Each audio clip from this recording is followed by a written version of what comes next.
Pertanyaan yang ketiga adalah sejarah singkat tentang Kesultanan Banten. Nah, Kesultanan Banten adalah sebuah kesultanan yang pernah berdiri di Provinsi Banten. Letaknya di wilayah barat bagian Jawa sampai Sumatera di Lampung. Nah, karena letaknya yang strategis ini, Banten menjadi urat nadi dari Kerajaan Pajajaran karena pada saat itu pedagang dan pelayaran dari Samudra Hindia berlabuh di Banten. Lalu pada tahun 1526 Maulana Hasanuddin diangkat menjadi Adipati Banten.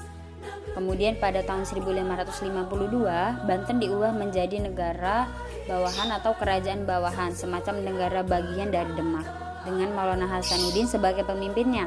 Seiring berjalannya waktu, seiring kemunduran Demak, terutama setelah meninggalnya Trenggana, Banten yang sebelumnya vasal atau menjadi kerajaan bawahan Demak melepaskan diri dan Banten menjadi kesultanan mandiri dengan Maulana Hasanuddin menjadi sultan pertama yang memerintah dari tahun 1552 sampai dengan 1570.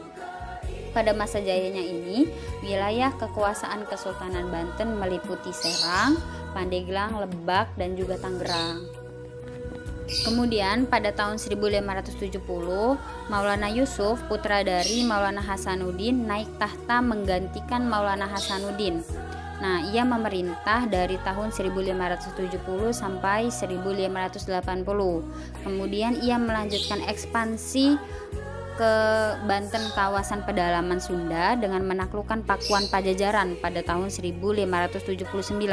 Islam pun masuk ke wilayah pedalaman tersebut, tetapi tidak semua orang Pajajaran bersedia masuk Islam. Mereka yang tidak bersedia menyingkir ke wilayah Banten Selatan, dan banyak orang yang menganggap bahwa suku Baduy sebagai keturunan mereka. Suku Baduy ini masih memeluk agama Pasundan wiwitan, yaitu agama nenek moyang mereka hasil akulturasi antara agama Hindu dan kepercayaan asli orang Sunda.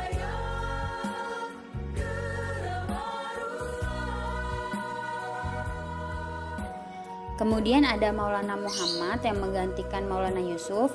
Ia memerintah dari tahun 1580 sampai dengan 1596. Kemudian Pangeran Ratu digantikan oleh Sultan Ageng Tirtayasa yang memerintah dari tahun 1651 sampai 1692. Pada masa pemerintahannya Banten mengalami masa kejayaan. Sebagai kesultanan maritim, Banten semakin mengandalkan dan mengembangkan perdagangan. Monopoli atas lada di Lampung menempatkan Banten sebagai pedagang perantara dan salah satu pusat niaga yang penting. Hal ini tidak terlepas dari armada laut yang mengesankan yang dibangun mengikuti contoh armada laut yang ada di Eropa. Pada masa ini pula Banten berusaha keluar dari tekanan VOC yang sebelumnya memblokade kapal-kapal dagang menuju Banten. Ia berusaha keras mengusir armada dagang Belanda dari Banten meski gagal. Walaupun gagal, tapi kalau sudah dicoba ya tidak apa-apa.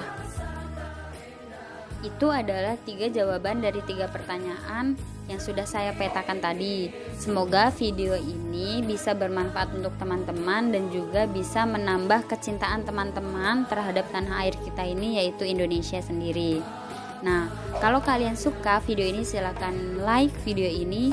Dan juga untuk terakhir kali saya ucapkan wassalamualaikum warahmatullahi wabarakatuh. Bye.